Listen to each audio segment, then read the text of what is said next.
ladies and gentlemen, and welcome to the Neighborish livecast. I'm Super Dave, aka Mr. Incredible, and with me today is a different group of people than you've seen before. Well, there's one of my man, 100 Grand, just Mike, just popped in. What's up, brother? It's so good to see everybody. Yeah, we got a nice little interesting panel today. Isha's supposed to be coming in. I talked to her earlier, but anyway, today we got a great show. We're gonna do it a little different. We just got a couple of topics we're gonna talk about, get everybody's opinion on some stuff, and hopefully have some really good conversations. All of you are pretty, dope conversationalists. I always enjoy talking to all of you. So yeah, we're gonna get into it and see what kind of bridges we can break down today, and the walls we can break down, and things we can fix, wrongs we can right, and all of that. With that being said, start with two of my best friends, two people that I really appreciate, look up to, and love a lot. Starting with the one and only Boss Ladey. How you doing? I don't know why my voice cracked when I say his name, Boss Ladey. Hey, I'm doing great. Thank y'all for having me. Definitely. Thank you so much for showing up. How's the fiance? Where's he at? He's doing great, and he wants to see if you can have him on the show where it's just men one day. Oh yeah. Next week, let's do it. We can do it. Yeah, we can do a men's forum. We gotta see if we can get Roh'keame to come back, and we'll do it. Yeah. And speaking of him, the incomparable 151, straight no chaser, the host of At the Bar Radio, my brother Roh'keame 151 Bell. What's up, brother? Chilling, man. We had a lot of fun yesterday. You gotta check out the rest of the interview. The young man went a little too deep in a subject that he wasn't ready for. I feel like he has the seeds of some good knowledge though. So the guest that they had on, he was he says he's more of a spiritual rapper, and he's a rap artist, and he was talking about religion and some things, and I heard some things. That's why I told him just keep seeking knowledge, because that's he's a good young man.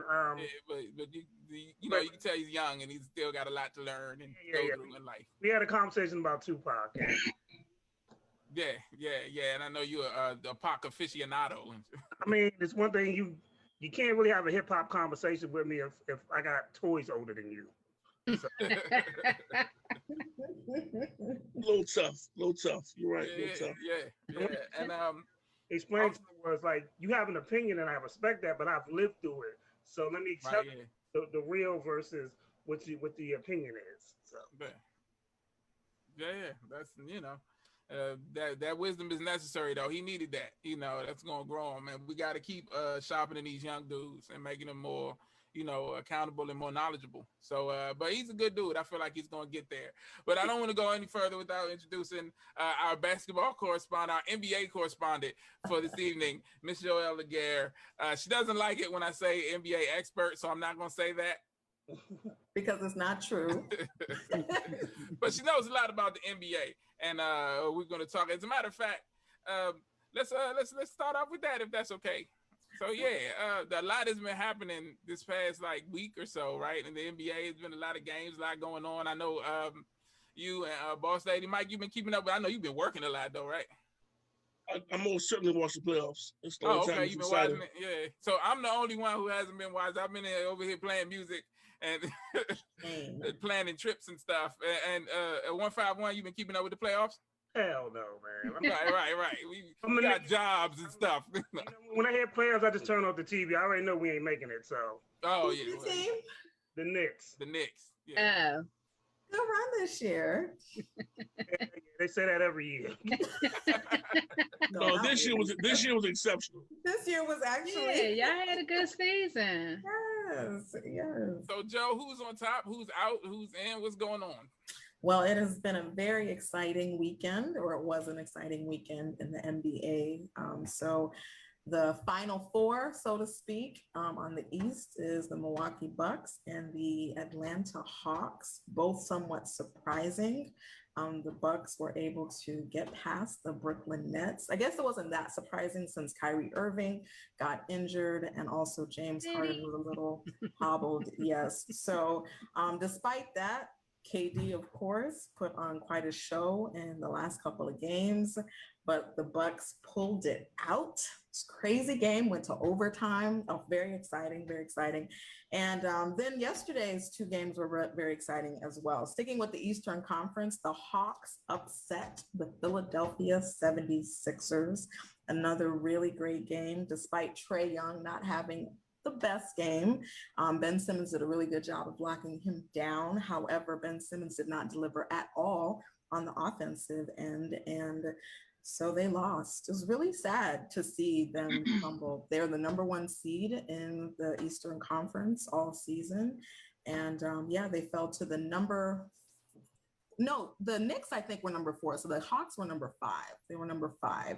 Number 5 seed. Nobody expected that at all. So it's really exciting to see somewhat different of a finals than anybody expected on both conferences. So that's the East, and then the West, we have the LA Clippers and the Phoenix Suns, who played their first game of the Western Conference Finals on Sunday as well. As you know, Chris Paul is out in COVID protocol, which is just so devastating. I mean, it seems like he's really cursed, because we know the problems, the injury issues that he's had in the past in the playoffs. It seems to have always just messed them up. When he was with the Clippers, of course, we remember that, with the Rockets even more recently.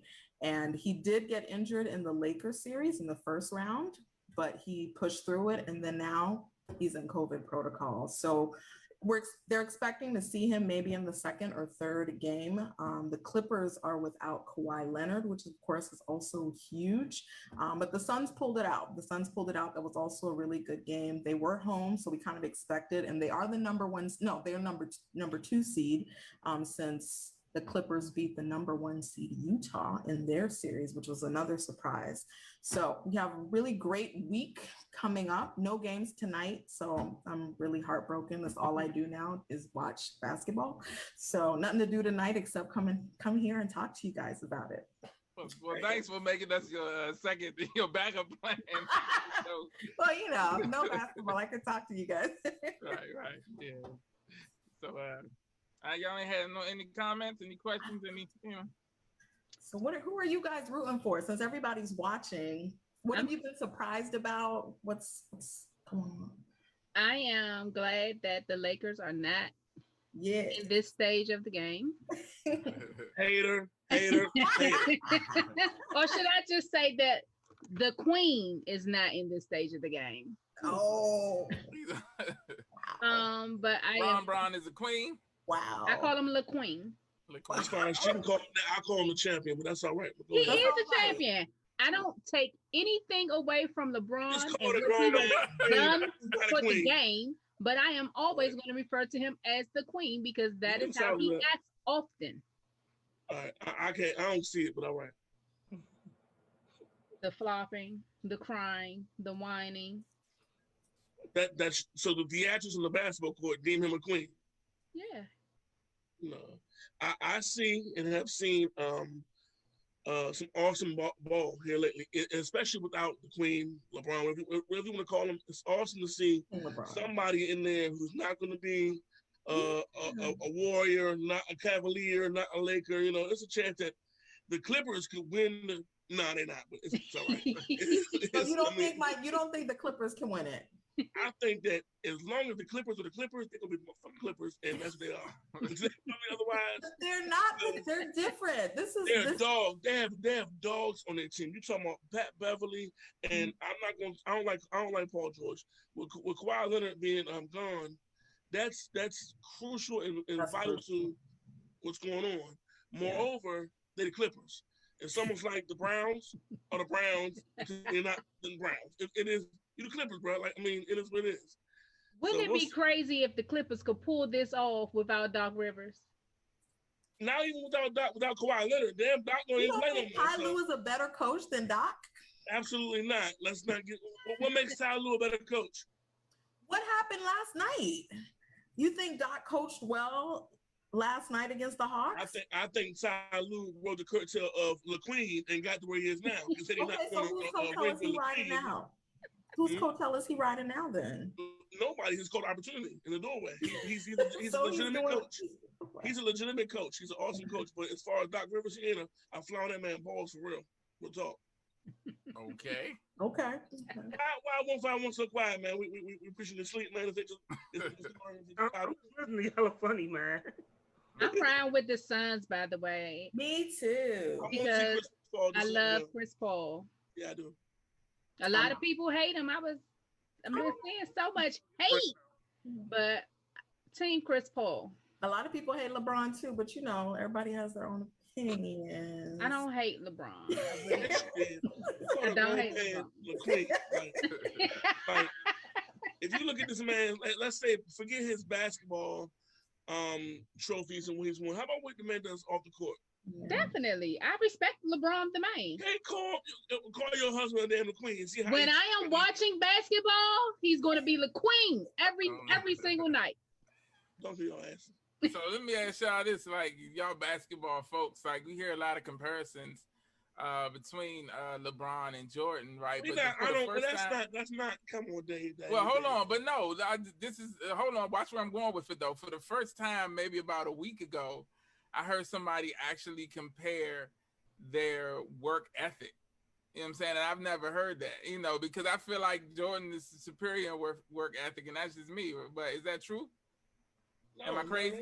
No, not or ethic. mentality, like that. It's an approach to how you do with your teammates.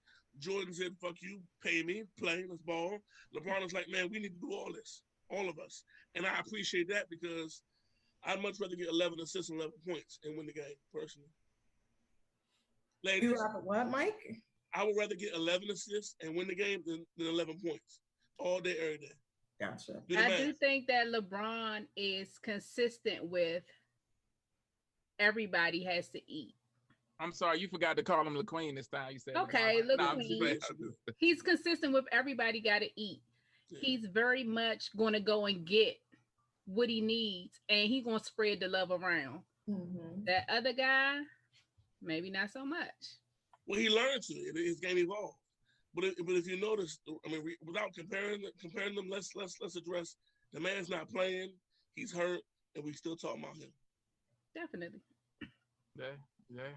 So with that being said, let's move to the next topic. So 151. I don't want you to think I'm completely stealing from your from at the bar, but I did want to talk some about Juneteenth. We had this conversation last night on your show, but like you said, what'd you say, man? Juneteenth is bigger than at the bar. I mean, it's definitely. So because like you said last night, there's a lot of mixed opinions about the holiday itself, about when it is, about how it was brought to light and things like that. So I just wanted to get you guys' opinion on, first of all, did you all do anything for, to recognize or acknowledge Juneteenth? And do you have any opinions about, the holiday itself or how it was brought about? I'm going to start with the ladies. Boss lady, what do you think? I didn't do anything. I was supposed to be in Memphis and they were going to have some events, but my daughter wasn't feeling well, so I didn't go. But I get that we are not where we want to be, but there are some things that should have been done a long time ago. So no, we don't have voting rights like we should. No, we have not seen the laws against police brutality like we want. But tell me why we shouldn't celebrate Juneteenth and why so many people are complaining about celebrating Juneteenth. Maybe those events can bring people together to get to the next level. Joelle, what you think? Me? Did you ask me, Michael? Yes. Oh. Is there another? You're the only one. Yeah. I'm sorry, I'm not hearing you very well. I'll speak clearly. I apologize. You're up next. Back to you, Bob. Sorry. I tend to agree with Boss Lady. I think the frustration seems to be that this seems like a consolation prize because we want and of course need and have demanded so much more from the government. So while, you know, two things can be true, right? Which I think is essentially what Alicia is saying, that's true, but it's also true that it's something that a lot of Black people have celebrated for a while. I'm unfortunately not in that number.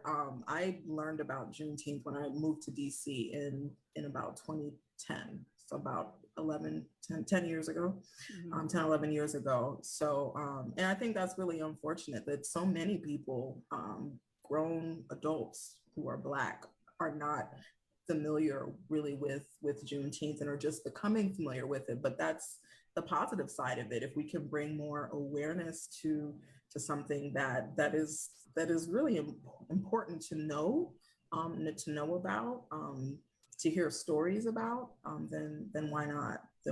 And I think that the other question is how to celebrate it, right? Because there's a somberness to it. Like, it's not really that happy of a concept, right? That you know, a group of people's, you know, freedom was held from them for, I mean, of course, we know that happened for generations upon generations, but 2 years passed when a law had been passed to make everyone free. They were still suffering. People did die. You know, people did die. People were separated from their families. All of those things happened. So the concept of celebrating, maybe we just need to think about how we do it. I think that's the conversation I'd like to have. How do we celebrate it? What does that look like for us? I know I left milk and cookies out for Harriet Tubman. You get on my nerves. So that she could get the and that was I'm fucked up, Dave. I want to shoot you. Too far? Is that too far? Type shit right there. Like that's too far. I'm sorry. No, and I don't mean any disrespect to anybody. You did that disrespectful shit, Dave. Nah, but you know, it was like it was hot cakes and like water. Lighten up the mood a little bit. I get it. Yeah. But no, seriously, that's a good question, and I'm gonna talk to the guys about it. Like, what do you do, or do you guys have any idea of what should be done? Like, what's the appropriate way to? I hate to say celebrate, because like you said, it wasn't a happy occasion, but it's to give reverence, or you know, commemorate. Is that a good commemorate word? Is a good word. Yeah. What do you do? 151. I mean, first thing is to learn about it. Yeah. You know, I learned about it. You know, my aunt, like I said last night, my aunt was doing stuff, and then we actually did Juneteenth shows. And prior to that, her and my mom had did Juneteenth shows as well. We have, and when you learn about it, you realize that the day that we've been celebrating about freedom, we weren't free. Yeah. It was, you know, it's one of the big ball faces. I stopped celebrating the 4th probably in my 20s. And the more you get aware of yourself, and you know that day is not for you. Yeah. When you learn about your history, you can be more informed, and then you can choose on how to celebrate. We just gotta get more people informed about it, because granted, even though it just became a holiday, if you ask somebody, a young kid next year, what is Juneteenth, they're like, what? Yeah. We just gotta be informed, and then we have to teach. Yeah. The way to celebrate is to teach the people, especially the youth, about what it means. You know, they should know what Juneteenth means just as much as they know a little baby song. And we have to put it in their brains. And if we as the older generation don't teach them, they're not gonna learn. True. I wholeheartedly support that. I think that's what I was gonna say. You know, I am so misinformed. I am so uneducated on the matter. I remember reading on it when I was 11, 12, 13, 14, in Encyclopedia Britannica, maybe. I remember, you know, skimming through it because these were my interests coming up. Coming from a white woman and a Black man, I needed to know who and what I was. And that white woman, you know, she actually planted that seed in me by giving me the autobiography of Dr. Malcolm X, excuse me. By the time I was 10, 11, I read like 3 or 4 times. I embodied who and what I thought he was. I wanted to be him to some extent. I wanted to learn so much more about him. And I had a thirst for who we were, so I would know who we are. And I'm still thirsty. Like, I don't know, and the decimation, the separation that of opinions speak to what's been going on with us for so long. You're gonna have individuals like, what is this? It's stupid, or damn, that's fucked up, or oh, awesome, that's great. Because there's a woman down in I believe somewhere in Texas who started a mission some couple years back. She's like in her late 80s, she's 90 some odd years old now. This woman walks and travels some odd 20, 30, 40, a whole long amount of miles to commemorate what her family went through, what she went through, and she sparked that flame. Well, damn, she at 90 some odd years old giving a story. That story has to be told. We have to be taught. 151 spoke on it. Boss Lady, Miss Joelle. If we don't know what we're celebrating, we learn with the Star Spangled Banner Man because of Kaepernick. Because we did a little bit of research and things came out on YouTube and it got easy for us. That information became readily available. Well, Juneteenth is not. It's actually quite horrible. It's the reason why it's Juneteenth, because we don't motherfucking know. You know what day it was. Ain't no telling what it was. 4th of July, they know what it was. They tell them what it was. So it's so much to unpack there. I also, I'm not trying to be a conspiracy theorist, but it's ironic that Biden does that. It is what it is. Is that political? Is that like a little, a political feather in his hat, if you will? Mm-hmm. I mean, to appease us to some extent. Yeah. Either way, is it progress? I don't know. I don't see anybody celebrating Dr. King, or, and when we take that day off, this is another day off. Ooh, you off? Yeah, I'm off. And that's it. Ain't nobody said a damn thing about that man. And what he went through. The meaning gets lost in his movement. Yeah. So we have no meaning. We have a meaning from him. From him, he was right there, or for all of us to see. Juneteenth and other stuff, we don't know what the hell it is, and we need to learn. We need to learn. See how you got all deep and shit there? That's fucked up, man. You don't like it deep? I thought the weed hit you, it expands your mind. I'm misinformed. So I'm telling you, I'm ignorant. I don't know about it to where I want to know. To say to myself, I mean, Memorial Day. The day everybody got killed and died in war, Veterans Day. I mean, these are some horrible damn holidays. Right. You got a mattress sale. That's kind of like, it's weird. Yeah, I'm not. Yeah, it's, they have. You see the club flyers, come get your freak on for Juneteenth. July blowout. Yeah. But see, what you just said, Dave, is so important because this is what happens. I always get upset during Martin Luther King holiday because then we always want to put the flyer out. We don't put MLK on the flyer for you to get to pop bottles and to go to the club, and that's not what it's about. Yeah. Like, that's utterly disrespectful. Yeah, I was gonna ask about that. Have you guys seen that? Joelle Boss Lady seen a couple of years ago they had the flyers, and one of them actually had Martin Luther King with a girl twerking on him and all this. They photoshopped his face on there. Well, it was on the news. I don't know if it was real. But he didn't mind getting twerked on. Let's be real, the brother. But I heard the tapes. Hey, church is an awesome thing. Looking back on the TV. And you thought I was big, but anyway, that was the flyers were real, and they had people protesting and stuff, and so there's a side of that argument that said that the people who were protesting and upset about it were taking it too seriously, but I think it was definitely disrespectful. There's certain people you don't really touch or desecrate their. They have a certain level of what's the word I'm looking for, y'all? Like reverence in the Black community, and as much as they mention, what's up? What stops them from doing Juneteenth? Now we're gonna have Juneteenth holiday sales. Juneteenth. And we're so misinformed, and I feel like they did this shit on purpose because our kids are so dumb now, but yet so stupid, but yet so strong. So one of the ways we should be celebrating Juneteenth though, like. When Walmart and Target and all these places are gonna be like, oh, we got Juneteenth shirts, we shouldn't be buying for them. Definitely. We should, if you're gonna buy from a Black-owned company. Yeah. And that was a difference this year. Last year, because of the climate,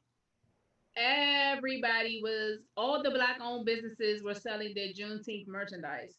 This year, you had to go looking for it. Right. Yeah. Well, I think it's just because at the end of the day, a lot of the stores, the retail places, they're in it to make money. So it's what's popular. So they rode the wave. They rode the wave. That's their ultimate agenda. So they rode the wave at that time. And this year, even though the law was passed, it wasn't as popular. Like it wasn't like Black Lives Matter Plaza was nothing like it was last year. Right. Yeah. Yeah. So, yeah, you know, Black people are complaining, but they aren't doing anything to change the trajectory. So that's a good a good segue to an interesting conversation. Like I think one of the reasons that stuff like that happens is because of the amount of like earth shattering events that happen that seem to happen now on a regular basis. It's like how does that affect like the way we perceive information, the way we react to things, the way you know the way we interact with each other? Like how does it affect us? Like because now it's so much else happening that people didn't even have the opportunity to think about I guess coming down to Black Lives Matter Plaza, or they weren't told enough about it. It wasn't enough people on social media or in the media talking about it for them to say, oh yeah, let's go do that. But they're swayed in different directions. So it's so much happening, such an influx of constant information, and not just constant information, but constant like trauma, right? Like not just misinformation, trauma though. Like stuff like Patrice often says, it's always another thing to tug at your heartstrings to keep you emotionally involved in something. And does that constant trauma being forced at us, like what kind of effect does that have on us, or do you guys even see it? Like Mike, what you think? The effect it has on us is that we're becoming numb. We're not reaching for no. Okay, so about 2 years ago, I'm on MLK and Malcolm X down by Mellon Street Market. She's somebody auntie. She about 35, 40. But her ass naked. It's 40 dudes out there with a phone in their hand. Nobody putting a jacket on this lady. Like she's obviously on some shit, has some good shit that it is what it is. And y'all got your camera up her bush. And I mean, and this is what the video said. And so I ain't get into it too tough with nobody, but put my jacket on her, took her to the Mellon Street Market, police came and got her, whatever. But we're voyeurs. Almost, and we're obviously, a lot of most of the individuals are soft, who are watching it, don't have the heart or the balls to say it's wrong. So there's repercussions behind, stopping something like that. You never know. It's like you have a horrible mob mentality, and then you couple that with everything's being recorded, like I spoke of, and so you're questioning: is it like Ms. Patrice say, they're just showing it to plant that seed of bullshit inside of our spirit, or are we seeing it more and more often because everybody has a phone in their hand? Is it happening more, or is it happening more altogether? It's a combination of all that. I think. Yeah, definitely. 151, what you think, man? Social media in itself is the biggest devil that was created. Because we went from helping people to pulling your phones out to capture so we could laugh. Like if a person back in the days, I'm old, see all the gray, but back in the days, don't talk about gray, bro. If a person fell down the steps or fell down, that's frost. That's not gray. That's frost, Dave. Anyway, good. But you will pick them up. Now, if a person fall down, the first thing you do is you grab your phone. I'm looking just doing that world star. So we got into a habit of social media has made us numb to the problem. If you see some, like what Mike said, you see this lady, clearly she's on drugs. No one, you got phones out, but no one's calling the cops to help you. But you're videotaping her, and then you'll put her on your timeline before you give her help. Right. And then we rationalize that. Oh, well, that's not my fault. But what if it was? Oh, she our folks. She's our folks. Ain't no way out there where she was, but nobody in it's 6 degrees of separation in DC. In DC, there might be 4 or 5 because everybody knows somebody who knows somebody who knows. It's a weird, unique web in the district and PG County and a little bit of Mo County. It's that degree of separation where that's your folks, bro. That's your folks, and you don't let them sit out there and leave them to the wind, to the world. Ladies, when I speak of this, you know what I'm saying? What y'all think on?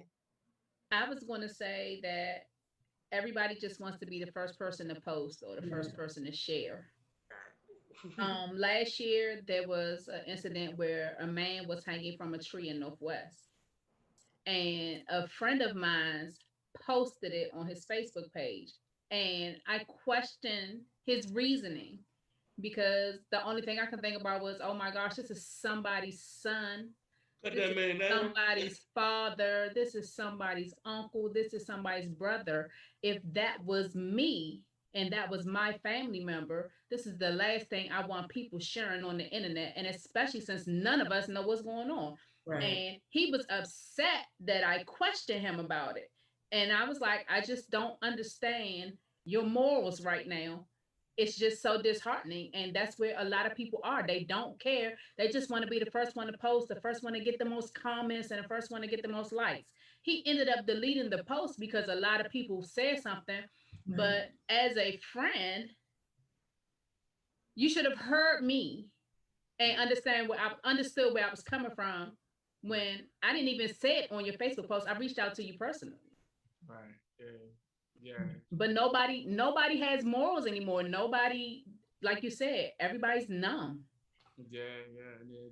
That sense of complacency or numbness has put us in a position to just like disregard like the norm or the what's proper or decent in search of likes. It's so crazy that likes is something that somebody created, and now it's something that kind of rules people to a certain extent. But I want to get Joelle's opinion because I know you can't stay much longer. So I wanted to hear if you had an opinion about like the onslaught of. No, I don't have anything to add. I think everyone really covered it, so I won't be redundant. But I think we definitely have a call to action. It's like, where's the white sheet when there's a car accident and someone passes away? They put a white sheet over the car. Where is the white sheet? Yeah, it's not. Yeah, and I mean that's that same like Whoa. We're not gonna let Miss Joelle off the hook that easy. That's not gonna fly. Because while there's no fear to be redundant, it's got to be something in you where you can share with us, what you experience something, because all of us have a mindset and a standpoint. I want to hear yours. It ain't redundant. If it echoes our sentiment, then so fucking be it. But speak it, please.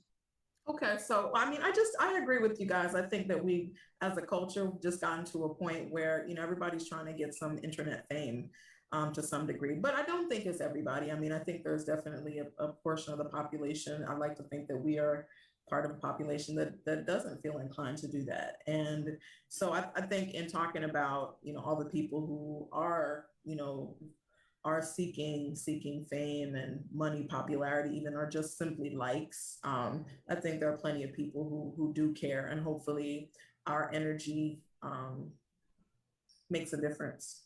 Right. Always does. Mm-hmm. Definitely. See, that was valid. Thanks, Mike, for bringing it out of her now. But I'm Super Dave. You Super Dave. I'm just Mike. Fuck hey, look. But so I wanted to talk a little bit about because, like I said, I have a group of people here with me today who I feel like, excuse me, I felt the comment. But anyway, you about to cry, about to smack the holy. No, I wasn't about to cry. I had to burp, but I didn't want to do it in the mic. For so long, I thought you were about to cry, Mike. What if I broke down? You was going to see, men are able to be vulnerable. I laughed to keep it crying. Make no mistake about it. I ain't want to cry. I cry and put my shimmer on. And conversation, I can cry. That's an old joke, but anyway. But no, I wanted to talk a little bit. Like I said, you guys are some of my favorite people to talk to. And I think all of us, and I've seen situations where most of us have been through situations where we went through loss. I went to a funeral today. A friend of mine from church lost her father. And just looking at that process and how people go through that process. And I think she handled it, or was handling her and her brother. So they did with some of the better, they were better at going through the process. Like, and I don't even know if that's really a thing because it's such a personal process. Everybody has their own ways, as they just weren't necessarily as broken up and beat down about the situation as some people that I've seen. Mm-hmm.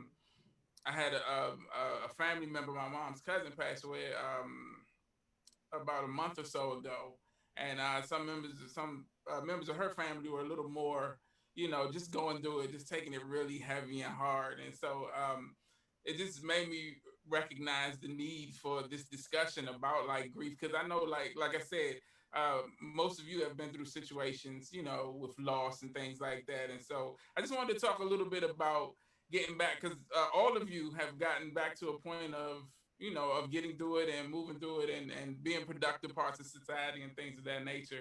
And that's a hard process, right? So it's personal to everybody, but I think it'd be helpful if people hear a little bit about, you know, what you do in those situations. Like, how do you move past it? What do you do to move on? Uh, uh, Boss Lady, I'm gonna start with you without getting too, you know, personal to the situation, but just, you know, dealing with grief and getting back to a point of you know, I guess a certain level of normalcy. Like, I'm probably the worst person to ask. you think so? Because um, I think you're like an awesome person, and I think I've seen you kind of go through some things and yes, still get back to but that level of. you remember when I was on my last show, like it ended because of my grief. Oh, okay. Yeah. And like I definitely think that people think that not just people, but in our community, people think that it'll just go away. It does not just go away. I honestly believe that when you suffer a tragic loss of someone close to you, that you have to get help because so many people don't get help. My niece passed away in 2011. My sister is still battling every single day just to get through the day, but she won't get help. She wants everybody to get help, but she won't get help. And I don't know how to help her because I've never lost a child. Mm. And even she won't even join a support group with people that are in her situation. And it's just gets worse. It doesn't get better because she won't get any help and she stays stuck. So anytime someone else suffers a tragic loss, she makes it about her and her daughter. Yeah, it's a trigger. So I think people have to get help. Yeah.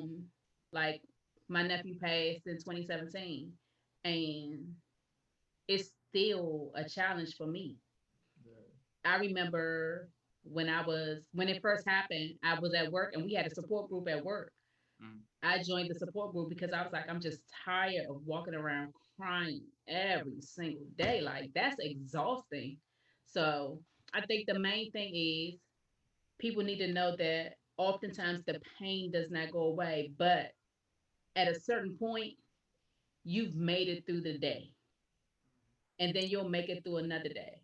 But don't feel like you have to go through it alone. Get help. There's so much help out there. It does not have to be just you and a counselor. There are support groups, there are activities. Do something to honor your loved one. There's just so many things you can do besides being stuck in that pain. And I'm not going to say that anybody should get over it because it's just not, I don't feel like it's something you ever get over. But you do have to channel your energy so that you aren't living your life stuck in that pain every single day. Yeah, yeah. And Joe, I don't know if you did you need to drop out or you good or I have about 5 more minutes. oh, okay. All right. Yes. Cool. So real quick, I wanted to go to 151. I know we've had a couple of conversations about loss, and I know you know dealt with a few things, but did you have like a process or you know to get back to kind of a level of normalcy? I mean, one thing about healing is it doesn't happen overnight. Yeah. People think just because when you walk out the funeral home and you done hugged everybody, you're gonna be healed, and truthfully, it's not. Mm-hmm. Um, you know, and then you have to also maintain not to get caught up in just drowning yourself in sorrow.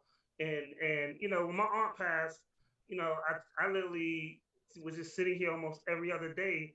I stopped my show for a minute. I was just sitting here, just come home from work, and I was getting depressed. And luckily, I had people around me. We went out. We, you know, started to do normal stuff.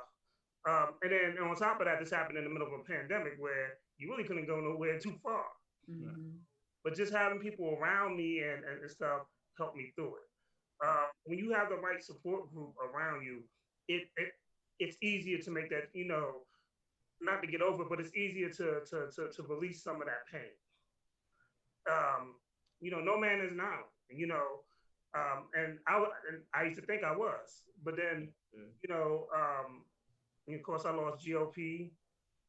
And this is all around my birthday. My aunt, GOP, and my cousins. For the past 3 years, I've lost somebody. Yeah. And that happened. They literally happened 3 weeks right before my birthday. Each one a week right before. And I lived their memories. Through the stuff that I do. Because I know they want me to chase my dream. They're passionate. They know I would do something I'm passionate about. And I talk about them. I keep their energies with me. And I embrace that. The thing is, my brother who's Muslim, when my aunt passed away and my grandmother, he always said, remember, we here temporary. Mm-hmm. We only here for a short amount of time, whether it's 2 years or 90. It's right amount of time. We once we complete our purpose, we give our life back to God. So he has that mentality, and that helps too, because that's just a different way of looking at it. So when you have the right people around you and you can project it the right way, it helps. I remember when my grandmother passed in '93, and my cousin Chef Rock was going through some stuff, and I went with a men's group with him. And I went because he was going through some stuff. And a guy looked at me, he said, "Did you know you was in pain?" And I said, "What are you talking about?" He said, "Somebody left you and you've been angry ever since." And this is like 2 years after she died. And I was like, I ain't in pain. And then as I talked to the gentleman, I realized I was in pain. And I realized how I talked to people and treated people. I never knew I was in pain, and I treated a lot of people bad because I was in pain. Mm-hmm. So, getting, and like Boss Lady was saying, when you get those one-on-ones with like a grief counselor or something like that, it teaches you so you don't hold on to it. So ever since then, I'm able to move forward without holding on to it. Powerful, yeah, man. Definitely. Said though, like you really. The moments that you talk to like a counselor or somebody or support group, they give you so much energy back. Like I'm a big fan of energy. So they're gonna give you something back that's gonna help heal your spirit. But you gotta be willing to talk. You just can't keep it bottled up. Yeah, you can't heal. I was gonna ask you, Roh'keame, did you ever express it to anybody outside of I'm hurt or my heart is broken? Like, did you ever go into details with anybody before coming in contact with that gentleman? No. And that's what a lot of us do. We just say the normal stuff. I'm here. I'm taking it one day at a time. Right. I'm okay today. Yeah. Like, we get caught in that cycle of what we think people are supposed to say. Yeah. How many of us really lean on these people that we call friends and family in those moments? Like, I remember going through it.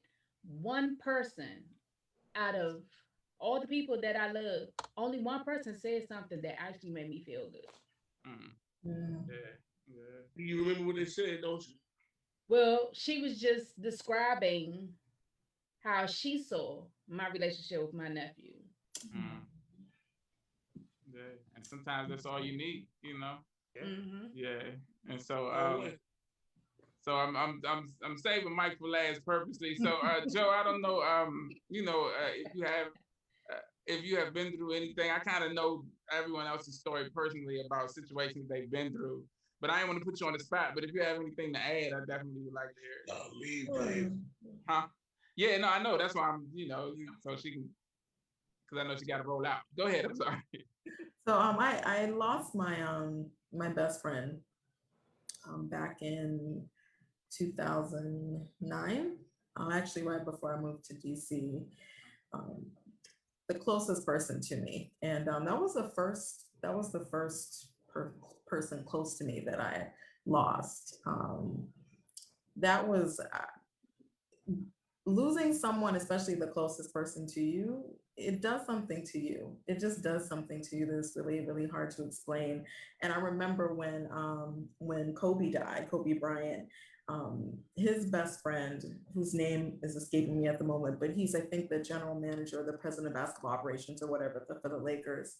And he said he felt like a part of his soul had been amputated. And when he said that, I was like, that's it. Yeah. Like that feeling is so undescribable. Like you're walking around with a part of you that's not there anymore. And it's a really crazy feeling. It's a really, really, I mean, it's so surreal when it happens, especially when it's sudden, as was the case with my best friend. She died in a car accident. And, you know, everybody has said it's so important to get help, which I didn't. And I don't think I knew what I needed. I didn't really know what I needed. And so the therapy came later after I realized how, you know, dysfunctional you become in different ways if you don't find an outlet for it. And especially with someone who's a best friend, who's not family necessarily. It's like people don't really get it as much. I mean, I think everybody has a best friend and so would understand that, but it's just different, I think, than when it's a family member. There was kind of a disconnection with my best friend, Carrie. I wasn't really close with her family. Mm-hmm. She was really close with my family, but her family just wasn't around. And so in losing her, I didn't really have that, you know, connection to her family. So it's kind of just like a hard break, you know, like I don't have any connection to her anymore.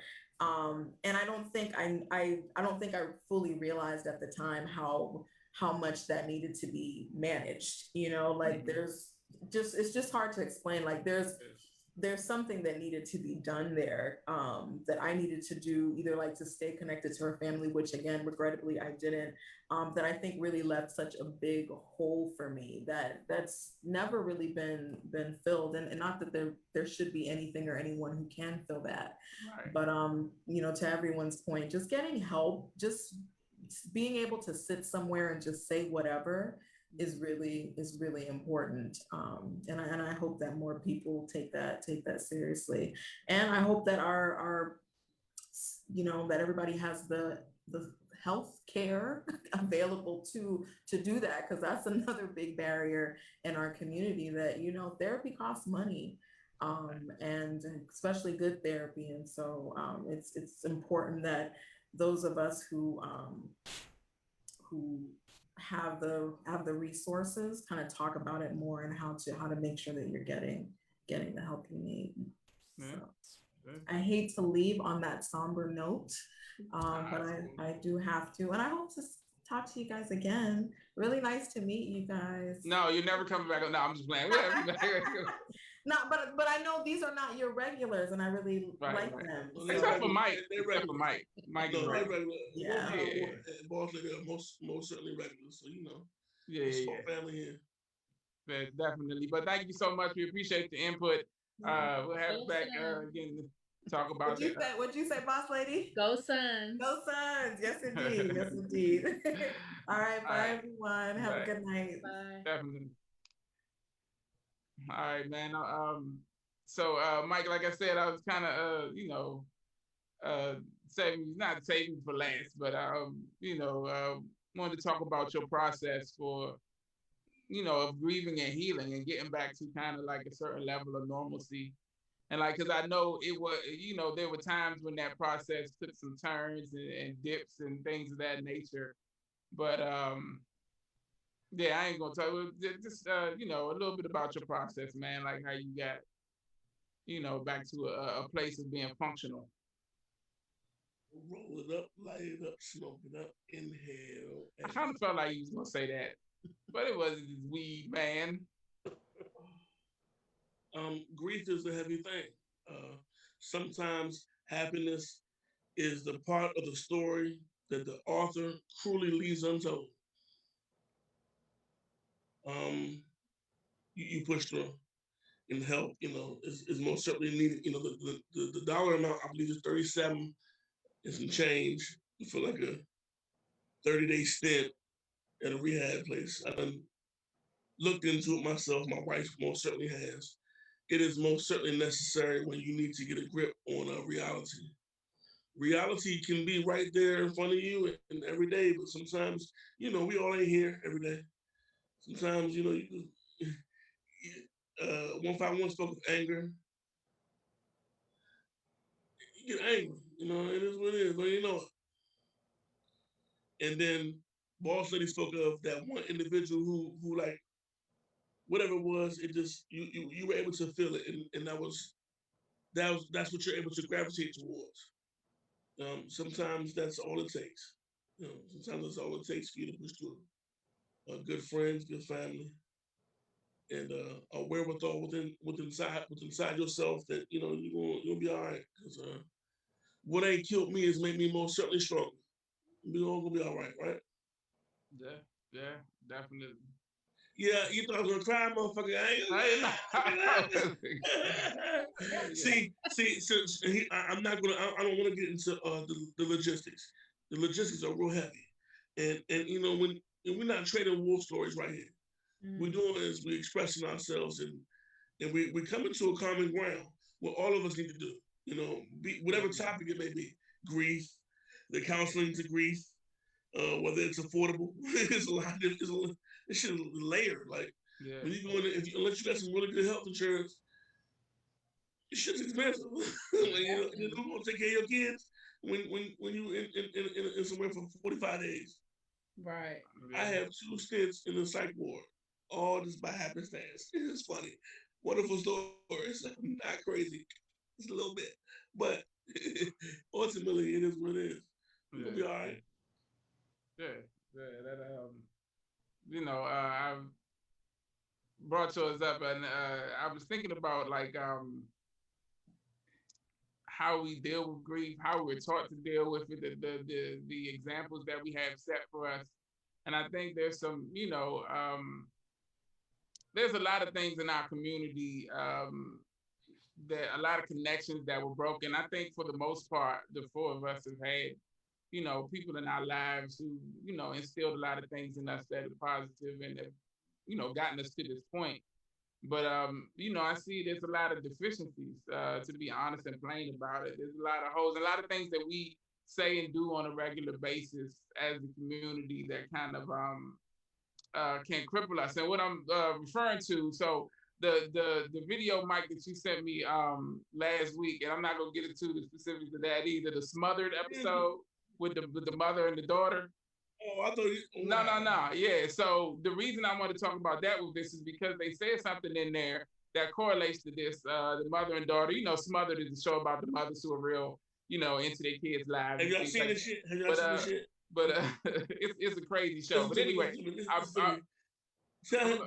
hold on. We're gonna talk about it, but I want to, correlate it to this real quick. The young lady and her mother were sitting beside each other, and they're talking about how close their relationship is. And the daughter started talking about the prospect of losing her mother.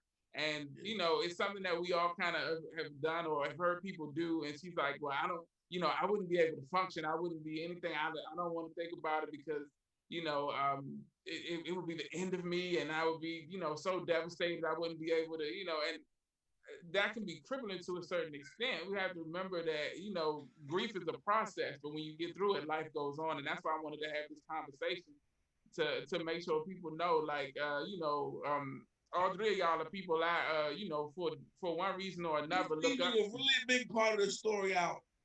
No, but we're going to talk about it. But he really wants to talk about the story. But let me stay with this. Hold on. Let me finish this story, and then we can talk about it. Because it's an interesting story, but it's weird. But anyway, I was just talking about that part. Weird is an understatement. Anyway, it's important that people, get clear examples of or clear indications that there is light at the end of the tunnel. That road is not consistently dark. That pain doesn't necessarily, like Boss Lady said. Yes, it is, Dave. It's dark as hell and hell is hot. Anyway, what are you talking about, Dave? But it's not. No, you can get through it. Yes, and you can get out of it, and that was the point that I was trying to make. Like I said, each of you are people who I respect and look up to for different reasons, and I think your perseverance and your ability to make it through situations like that is part of that, and I respect it. And so sitting in the funeral earlier and then hearing people, going through some of the stuff that I've seen. I just wanted to kind of bring that to light because there's people out here suffering, like Boss Lady and 151 alluded to, like, suffering in silence and not, talking about it and not getting the help that they need, or just even understanding that this process is a part of life and it's pain, but you got to get through it and keep moving. That's right. So yeah, go ahead, Boss Lady, get out there. I have a habit of raising my hand. Okay. I was just going to add to what you were saying, that when that young lady was saying, she just don't even want to think about it because she just wouldn't be able to go on. Like, when you lose someone, your assignment is not over in life. Right. And there are other people that are depending on you to go on. So you have to go on. You have to find a way to go on, because it might not even be someone that is dependent on you going on. It may be a total stranger, but your assignment is not over when you lose someone. So you have to. You have to figure it out. That's right. All day. I have children who have. I mean, my little girl, my second oldest, she was 11 when I met her. She's 14 now. It's a beautiful thing. And her and my oldest, we went job hunting today for the 16-year-old. That was fun. Oh my God! But so I told him to get up and let's go. My intent was to take him to breakfast and communicate what was necessary in this procedure, which was just going out and getting applications. We're not even filling nothing out right now, but she don't really grasp all that. They up there eating bowls of cereal and shit. I'm like, I ain't tell y'all to eat nothing. So I took him to the diner anyway, get me a big old steak, start eating slow, talking to him about, life. What was in front of you. The 5th or 6th place that we went to, by the time we went home, called her back and said, you got an interview tomorrow. I'm like, your closed mouth don't get fed. What you gonna do? Definitely. All of them are beautiful, intelligent, and my wife is more beautiful and more intelligent. And has all those gems to drop on them, and she does every day. I just want get in where I fit in to some extent, but I'm a real hands-on father.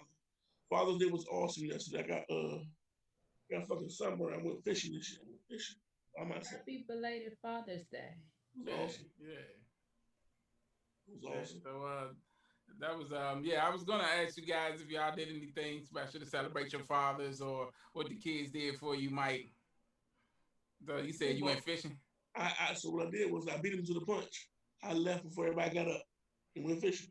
Oh, you went fishing by yourself? You ain't take the kids? You didn't take it up at 11 o'clock. How many fish you gonna catch at 11 o'clock? I left at 9. The odds was against me. So what was the gift? They just left you alone so you could fish? 1 o'clock, 2 o'clock. They're like, when you come home? Like, when I come home, I'm fishing. Oh my gosh. Let me tell y'all something.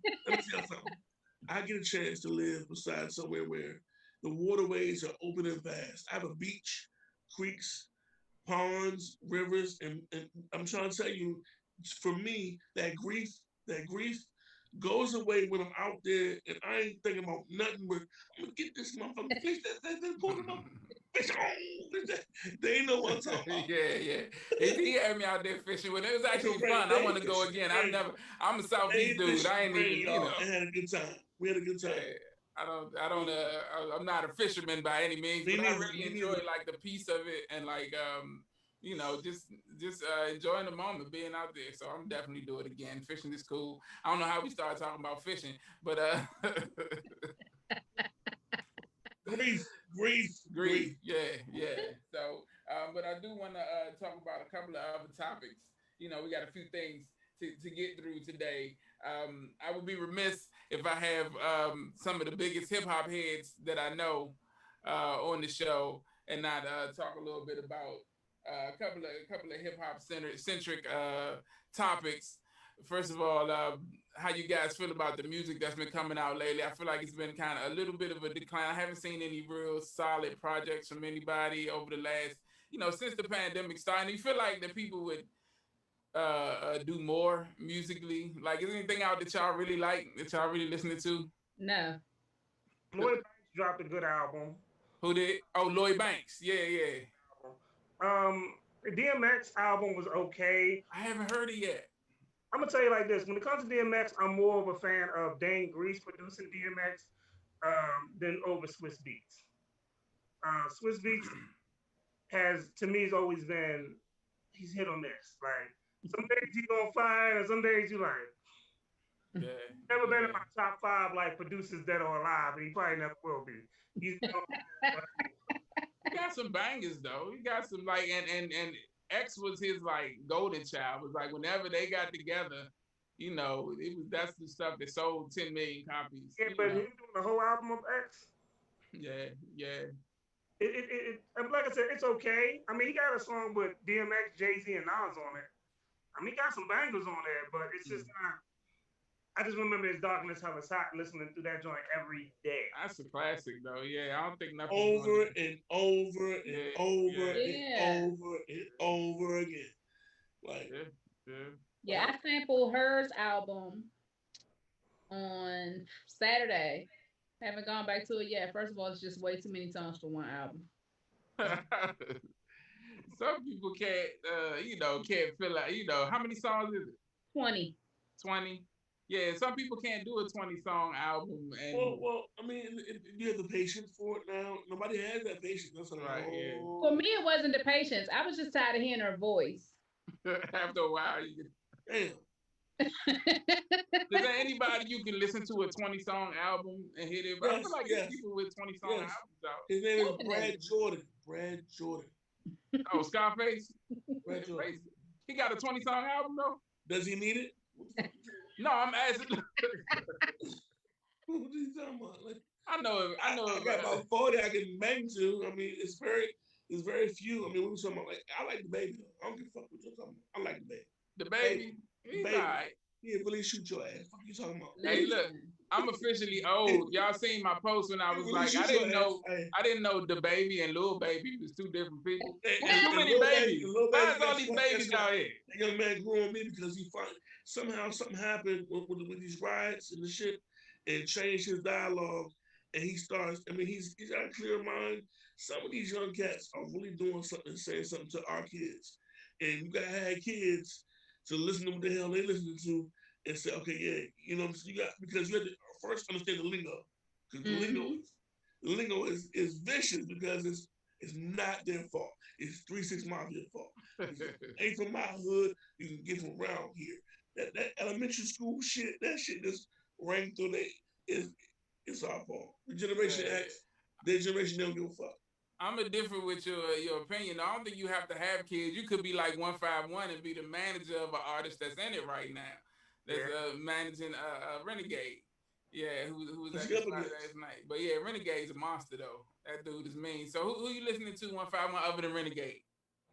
On a daily basis? Probably nobody. I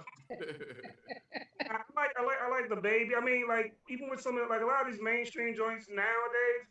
Think about it. I look for longevity. So just because you hot today, you gonna be hot next. Hell, not even next year. You gonna be hot next month. Yeah. A lot of people can't even they can barely make an EP, which is only like 6 songs. Right. You gotta be. I want to see what's missing now today, in my opinion, of music is the consistency of making like something that's gonna capture my attention for, like Boss Lady just said, like. If you're gonna drop 20 songs, you better be able to at least capture my attention for 18 of them. Yeah. And the other 2 be interludes, so that's all you need. Because I'm going to sleep after 4. Shit. Right. On Scarface, I grew up on Nas. I grew up on Roh'keame. I grew up on people that was able to capture me.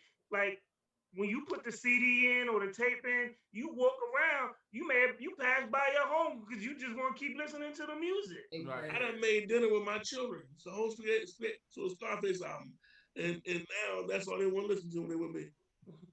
Exactly. Like Mary J. Blige documentary is coming out next week. I look forward to looking at that. And my life is something that I can listen to today like I listened to yesterday. Yeah. He said what channel it's going to be on? Netflix, I believe. Oh, yeah. That's cool. Yeah, I won't it's a couple of albums I can listen to straight through. Like I remember the Miseducation of Lauryn Hill. That's the first one coming to my head. Yeah, and she go, you just that's let it probably play. That's probably what hurt her the most because she rocked it out the first out the box, and then it's hard to. Why she really at this point?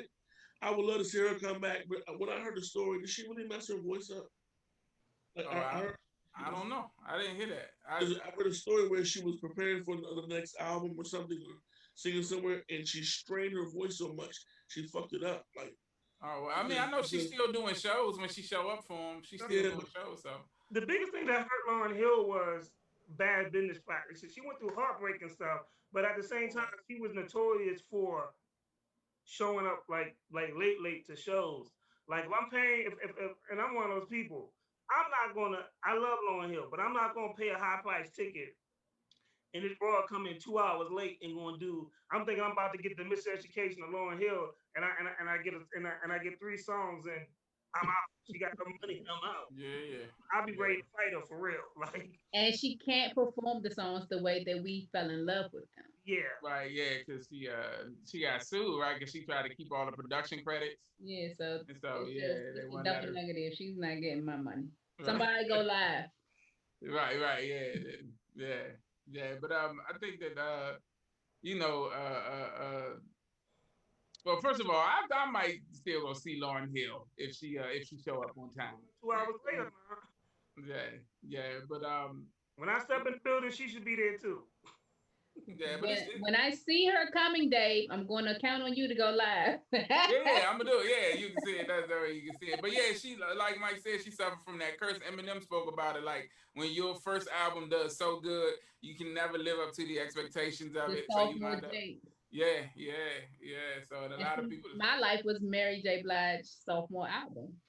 Right. Yeah. So usually, if you hit it like the second or the third album, those are people that really, last and hang in there. But I would agree with you. But after learning so much over time, you realize it's who they want to put out there.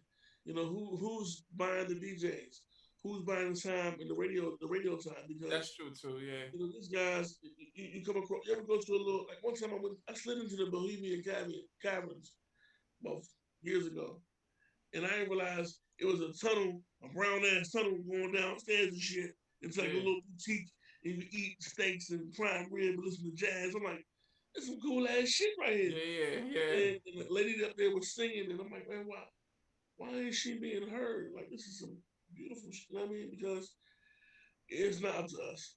Yeah, and you gotta kind of it's a lot of that out there. I was just gonna say Cecily. Man, I played that Clumsy EP. That thing is crazy. I don't know if y'all know Cecily Alexa. She's a singer from this area, and she's dope. We had her on the show, and she, she's done a couple of she headlined the open mic the night that I did comedy with Jason, and tore it up. And like Mike said, would you say your wife was going crazy? Did I see Dave do comedy? Why you gotta change the subject all the time, Mike? This is not what we talking about. Listen. Focus. The weed is hitting Mike real heavy. Real shit. So being his friends for so long, I had heard these jokes in the car. On stage, presentation, control. He was amazing. It was amazing. Oh, he's giving me a compliment. I wasn't expecting. It was utterly like, I was like, man, he inspired. I'm like, man, that's because it wasn't what he said to me, obviously, in the car, because he was obviously thinking if he said to say anything to Mike gonna laugh. Mike don't fucking laugh to say anything, because this is what the fuck I am. It is what it is. But I know he wasn't trying to be funny. He was speaking to me. But when he took that same material up on stage, y'all, I was angry we wasn't in front of 35,000, 40,000. Well, thanks, man. I appreciate that. He can do it. Because if he got the heart to try it right there, he can do it anywhere else. I might help him and try. I don't know. We'll see. Because I'm not him. Because I'm going to say what the fuck I want all the way through. And I don't know how it's going to go. Like, you're supposed to give a fuck, right? I don't give a fuck. I don't know. It's comedians that don't care, that say what they want. Yeah, but they've earned that. I'm going to step into the game, learn. I don't give a fuck. I'm talking about Chris Paul. He don't give a fuck. I don't give a fuck. Like what you're talking about, that's like Paul Mooney. You know. Yeah. But like you said, he earned that, like writing so much and all that. Paul Mooney could have been bigger than Richard Pryor, could have been bigger than Eddie Murphy, but because he don't give a fuck, and he actually, man, he was hilarious. Like I heard, yes he was. So, and you know, and even on when we watched him on Dave Chappelle, he was hilarious. Yeah. All the time, every time I've heard a man say something. Paul Mooney used to be a family field trip for us. You said what now? When Paul Mooney would come to town, that would be a family field trip for us. Me, my brother, cousin, my uncle, we all had to be there. Wow, Awesome. Yeah, he's hilarious, man. And like you said, but yeah, you definitely see that I don't care attitude in his jokes, but it was so like he made it so commonplace, right? I don't give a it was hilarious just to hear him say the stuff and they get mad. I don't care if y'all laugh at me anyway. It's funny. I know it's funny. It's funny to me. Fuck y'all. Hey man, he was one of the greats, definitely, and wrote for Richard and Eddie and Living Color and Chappelle Show. Oh, just those two iconic shows to say that. But then like the Richard Pryor show and the roast, Richard Pryor that's floating around. If you get a chance to look at like the last show, they canceled the Richard Pryor show, so the last show they did a roast. And it's some of the funniest stuff. Like, and Paul Mooney wrote most of it. I think the only person he didn't write for is a couple of comedians. Robin Williams, I think, did his own stuff, and Richard Pryor did his own stuff. But most of the people, Paul Mooney wrote the stuff for them. So it's hilarious. You got to see it. It's real funny stuff. But I have no idea how we got where we are right now talking about Paul Mooney. But I wanted to, we talked a little earlier about, stuff that's put in front of us. That has that emotional, pull to us and all of that. And I saw a story earlier, and I just wanted to get you guys' opinions on it. What was it, like 2 years ago or so? The police officer Amber Geiger, who shot the guy Botham James, is that his name? Eating ice cream in the fucking living room and shit. Yeah, shot him. Yeah, he was eating ice cream in his living room. She walked in, thought it was her apartment, and shot him. So apparently, her lawyers have filed an appeal that's going to trial in the coming. I think they said in either July or August. And in the appeal, like I saw it online because they were talking about just how I was gonna say borderline, but just blatantly disrespectful. Like the idea of the appeal is that her actions were justified because she thought it was her apartment, and they even went on to say, like, her lawyers wrote up the appeal and they had a portion of it in the story, and they even went on to say that the real culprit is the people who designed the building because they made the floors look too much alike. And the people who made the lock, white girl day. Yeah, exactly. And the people who made the lock on the door because the lock didn't work and she was able to get in. Right. And when you say that was my sentiment exactly. Not trying to alienate no race of people, but yeah, it's kind of like somebody, making excuses. The type of person who makes excuses, and it's foolish. That person got some money who make a reasonable doubt for some. But with that being said, like, and understanding like their argument, like. I really feel like she might walk. Not in this climate. Not in this climate right now. You don't think so? It's privilege at its finest. It's white privilege at its finest. The mentality of, she thought her life was in danger in an apartment that she shouldn't have been in, and then she pulled a gun and shot a man. He was eating ice cream. How threatening is a motherfucker eating ice cream? Well, she was lactose intolerant, so it didn't. No, I'm sorry. This is not the right time for. Go ahead. I'm sorry. I mean, the thing about it is like this. I know no matter where I've ever lived at, whether I'm in the dark or the lights, I know what my apartment looks like. You know what your furniture looks like when you first walk in. You know what your TV looks like. You know what you left out. It's not reasonable. Yeah, I have been so drunk when I walked in the wrong house before. I felt like Mike was gonna say something like that. You lucky they ain't kill your bitch. What's that? You right, like a motherfucker. But yeah, it's just like the audacity of the lawyers. Like, but lawyers will do anything. But lawyers are gonna do it as long as they have billable hours. Yeah. Right? Yeah. They gonna do it. But I mean, Am I wrong to think like do you think she might walk like just because I mean I don't with the climate being what it is and everything that white privilege is a bad like I done seen it change some people's lives. What state we talking about? What is that? South Carolina? She might walk. Is it South Carolina? Hold on. Is it South Carolina? She might walk. Let me make sure I'm not tripping. I got the story saved here. I was at a gas station on vacation, and I turned around to wash my hands and use the bathroom, and there's a sticker that said "Declaring was you." South Carolina, yeah. Would you say 151? I mean, I wouldn't be surprised because it's one, it's white privilege. Like this is something. I'm more surprised when we get justice than injustice. Right. You know, because this white privilege at its finest. Like the whole mentality of that you took a man's life, but it was but it's not your fault. You're not Silk the Shocker. You just came in. Like it's not. Well, you know, he was sitting there. You do not know where you live. Yeah. It's Dallas, Texas, by the way. It's not South Carolina, it's Texas. That's still bad though. About Dallas. Texas is crazy right now anyway. They talking about building walls and getting rid of the you don't need a permit to carry a gun. Everybody else trying to strengthen up the gun laws and they like that equalizes things. But Texas, I don't know though. You don't because you live in DC, man. Anyway, would you say 151? Good. With Texas, I remember several years ago. I think we were back at the harbor. There was a video of a police officer, and he literally body slammed this 15-year-old girl. Oh yeah. You know, to the ground. So would I expect justice in the same state? No. Yeah, no. Like yeah, it's hard to, so I mean, I think she might walk. What do you think, boss lady? I think that injustice does not surprise us.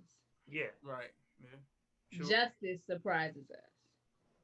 Yeah. When this officer was found guilty for the murder of George Floyd, we were all surprised because we just knew they were coming back with a not guilty verdict. Yeah. So, man, I don't know if y'all watch. My bad. Go ahead, boss lady. What'd you say? Oh, I think she might have froze. I think she froze. But yeah, I was gonna say that y'all. It was a well, Saturday she really night crazy live. as a motherfucker. Like she like this. Oh, there she is. She back. You froze for a second, boss lady. Sorry, y'all. When everybody's home, my internet moves slower. Understood. Yeah, everybody doing something. I keep rocks in my pockets for that type of shit. Anyway. Sometimes I don't know, Mike. But I don't know. Injustice doesn't surprise me.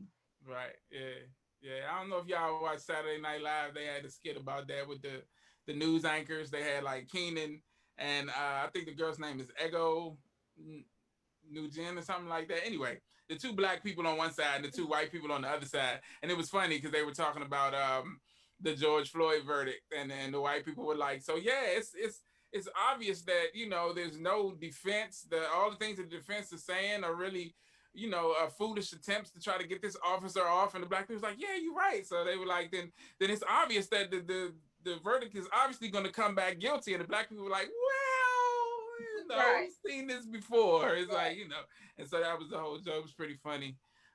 Just because it's true, like the truth of it, the tragic truth can be funny. You laugh at the pain, right? Yeah, exactly. Laugh at the pain. Exactly. Yeah. You don't laugh at the pain. All that's there is the pain, and then it's rise. Mm-hmm. Yeah, and that's when you start getting into. All right, so let me ask you something. You don't think that's like pretty? Are you saying that this story is coming back up because they're just appealing after 2 years? Well, they filed the appeal at the end of 2020, but they're about to hear it. I would say that's they're about to hear it. I would say that's pretty strategic because it lets her story die down. Maybe it gets caught up in the definitely in the wash, and it skirts through. Because you can appeal immediately. They could have done that and done the trial. They waited until, and not only that, but a story came out not too long after the verdict came out that the one guy who the witness, the black guy, did y'all hear about that? How he got killed? The one guy who refuted her story because she was like, she just pushed the door and it came open. That's why they're saying the lock was to blame. But it was one black guy who lived in that apartment complex who said he heard her knocking on the door.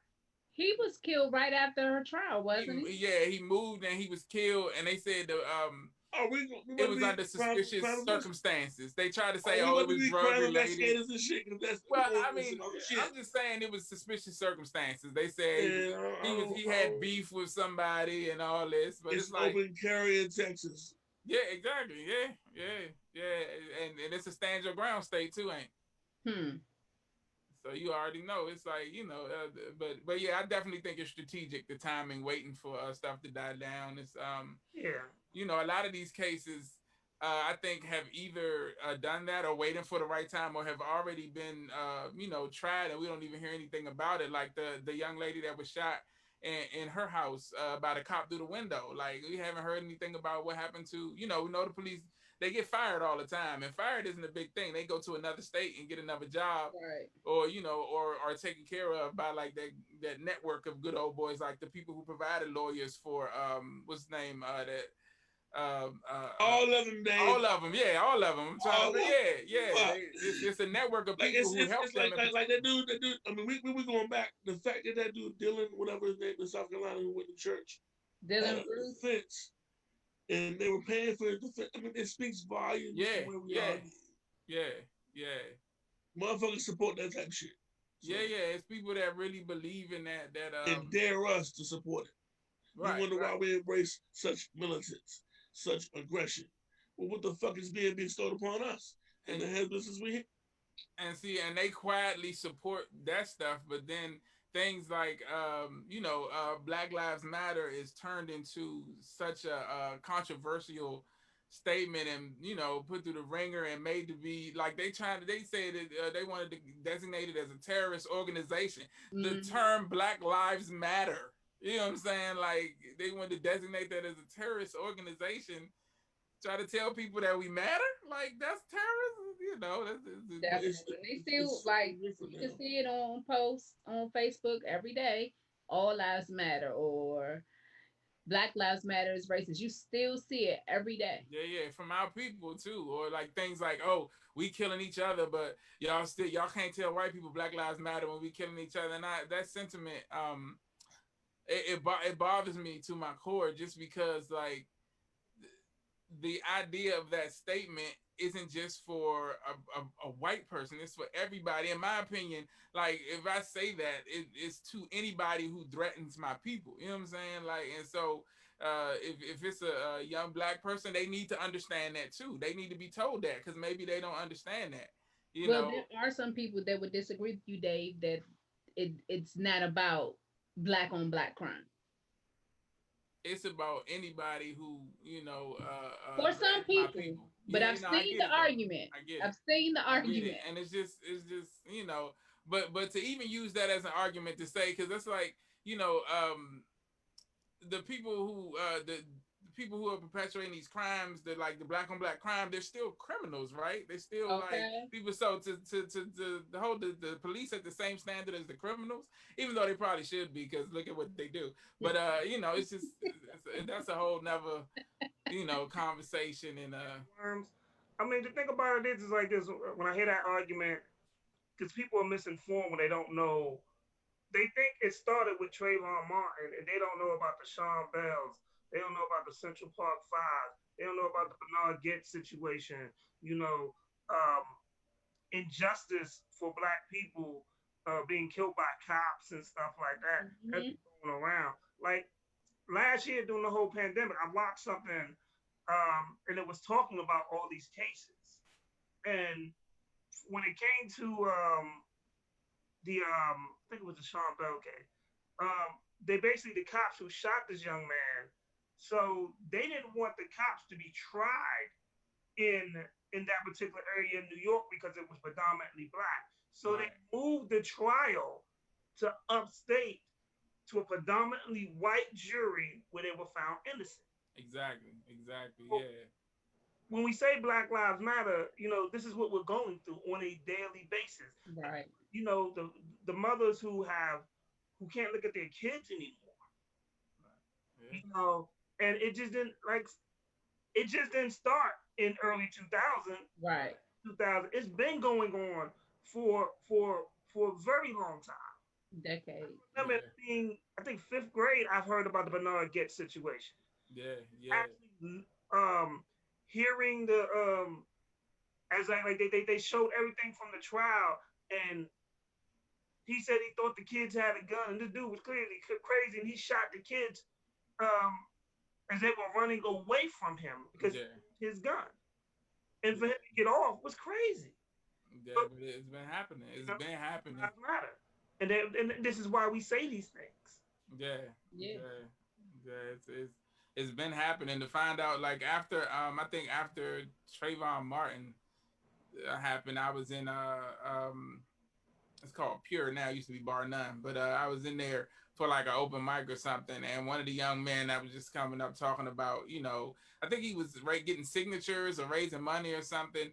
And until I heard, sometimes you hear something that stands out and it's like, this can't be true. But he was like, no, at that time, no police officer in the history of the world, in the history of America, I hyped it a little bit to say the world, but anyway, in the history of America had ever been convicted of murdering a black person. And I'm like, that can't be true. All the times we know, even the stuff that wasn't mainstream, but that we as a community knew about, that like when Dave Chappelle was like, white people ain't know about it until it was in Newsweek and stuff. But even before that, when we knew all that stuff, I'm like, nobody ever, but it was true.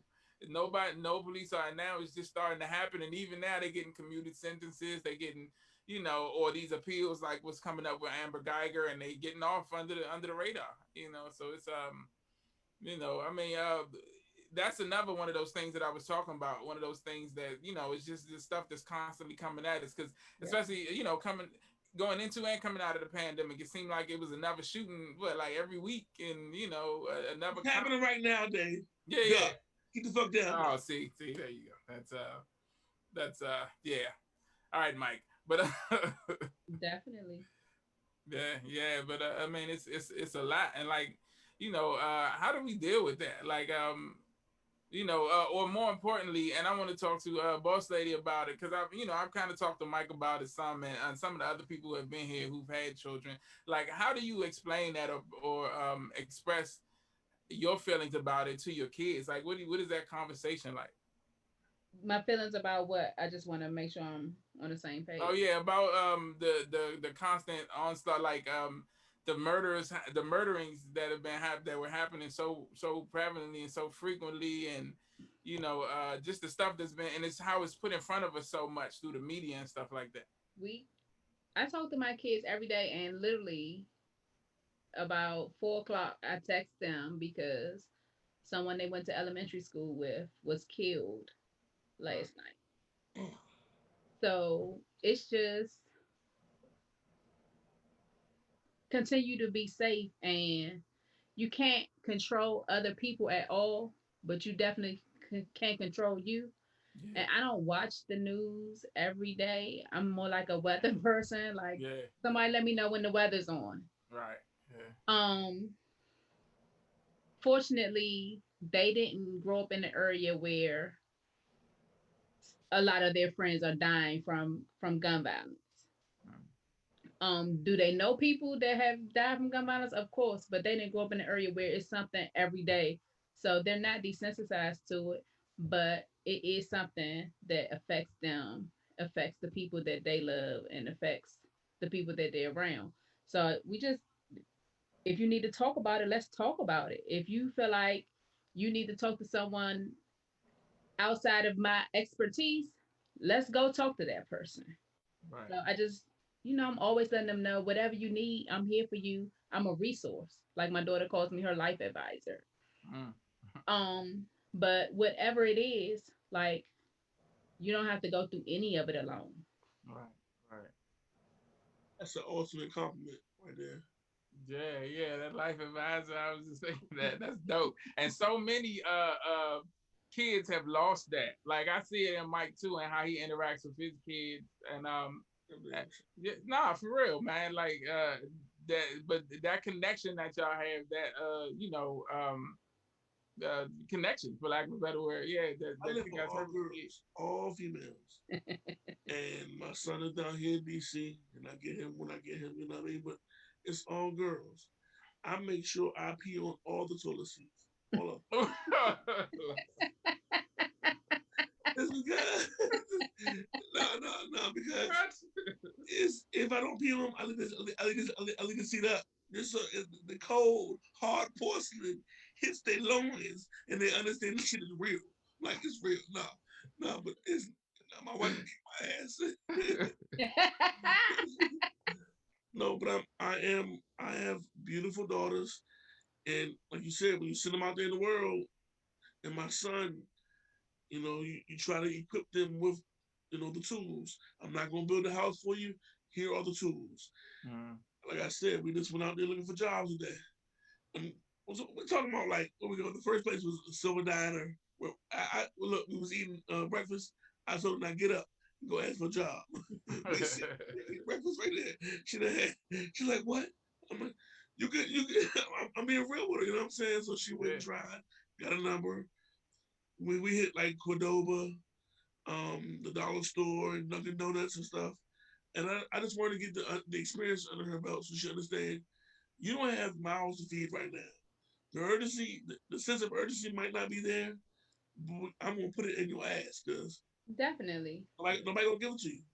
Right. Like what you were saying about the job situation.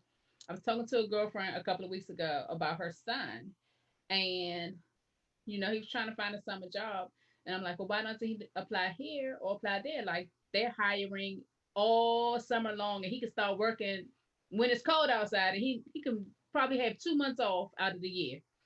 He doesn't want to work there. I said, see, that's the part that confuses me because I'm confused on why he has a choice. Right. When I was 13, my mother came home and was like, okay, you got to be at work at this time on this day. And I did the same thing with my kids. You have an interview on this day and you better get the job. Yeah. 2 o'clock tomorrow, 2 o'clock in Cordova. Cross your fingers. Now look, she know how to shake your hand. She know how to. She's me. She really is, but she has to open up. Oh Lord, wait a minute. No, but she's like, but in a female way. She's not like vulgar. She's like quick-witted and like she's gonna be an awesome girlfriend. Cause you can fart around her and she be like, bro, I got one for you. You know what I mean? That's just how she is. That's why I like her. But and there's such a beautiful dynamic in my house because the one below her, we eating breakfast. She eating a bagel and shit. She need more cream cheese. I'm like, this motherfucker. She need a job too. So she want to be a chef. She want her own business. I'm like, all right, cool. Are you listening? I want more cream cheese. I'm like, you know what? Cream cheese. Thing. But yeah, man, that's like I said, that bond is missing, and that exchange of information that's so necessary, that kids aren't getting, and you see it every day when you see these young people out here, like, and people talk about, oh man, they don't care, or they just, ignorant things that they are lost. You know what I'm saying? They missing that. It's deficiencies in their growing process that have left them in a position to not succeed. And I wonder how much of that is manufactured, how much of that was created, was designed that way. But in all of that, it's just dope to see, like, the both of y'all, putting a lot into that connection and that exchange of information and developing. And all three of y'all, because 151, I know you did it with your nieces and nephews and still doing it, right? Yeah, I got a whole new batch of little kids I can torture now. Right. My sister got twins. Oh wow. Yeah. So they get double the smacks. Oh, wait a minute now. You got to at least wait till they old enough to get the smacks. 6 months now. They good now. They fat. They can take the hit. Oh, okay. Cool. As long as they can take the line. But yeah, man. So it's 8:35, so I'm gonna get ready to wrap it up. Man, I want to thank you guys so much. Like, I always feel like I grow from talking to each and every one of y'all, and just spiritually, you know what I'm saying? Just y'all, like 151 said about being big on energy, man. It's something about each of y'all that your energy feeds me, and I appreciate it. And that's why, I always try to have y'all around as much as possible. I know, between work and then shows and stuff that we do, it's not always possible. But anytime I can get, all of y'all together, it's always a dope situation. I appreciate each and every one of y'all for real, man. And even you, Mike. But but yeah, man. Before I go, 151 real quick. Where can they look at the bar radio? We catch it on the At the Bar Facebook page, and catch it on my page. Then catch it on Twitch, which I'm really never on, but it broadcasts on Twitch, Twitter, YouTube, also. So the easiest place is probably to catch it on the YouTube, because Facebook likes to censor, because I play independent hip hop, and I play videos and stuff like that. So Facebook every now and then they'll be like, 16 minutes of your 3-hour show has been muted, Yeah, they little algorithms, So the best place to actually catch it is on YouTube. Okay, cool. At the Bar Radio, man. It's hilarious. Ladey Antoinette and CP3, hilarious group of people. It's always fun. They talk about interesting stuff too. Great topics, great guests. They play, like you said, they play videos of local artists, play music for local artists, and just give them a platform to shine in between all of the craziness that they have going on. So it's a great show. Y'all check it out when you get a chance. Mike, you look like you want to say something. What's up? I'm looking at your background, Dave. Is that a mattress? Like a piano? What's going on? Well, it's a lot going on. I wanted to make sure that the picture was as sharp as it could possibly be. So I got rid of the background that I used to have and just let it be, because the picture is a little more sharper. But anyway, I'm glad. Thank you for having me explain that on the show. But talk about this anytime, later, tomorrow. But anyway. You can probably see your shadow in the background. I know it's weird. Anyway, but yeah, man. Thank you guys so much. This has been another episode of the Neighborish Livecast. We'll be back next week with more information, more education, more fun. We probably do the men panel next week. I'm gonna holler at you. We're gonna get it popping. So I'll let you guys know. No. Boss ladies, we do a men's panel. What's the topic gonna be? Give us some topics. I don't know. He came. Sean said that. Well, I think he's saying like from a woman's point of view. No. They let her. She said she'll no. She raised her hands to speak now. I have to think of something. I know that. Anyway, so yeah, we'll be back next week with more information, more education, more great interviews, and more fun. Y'all have a great week. Take care of yourselves and each other. And ciao.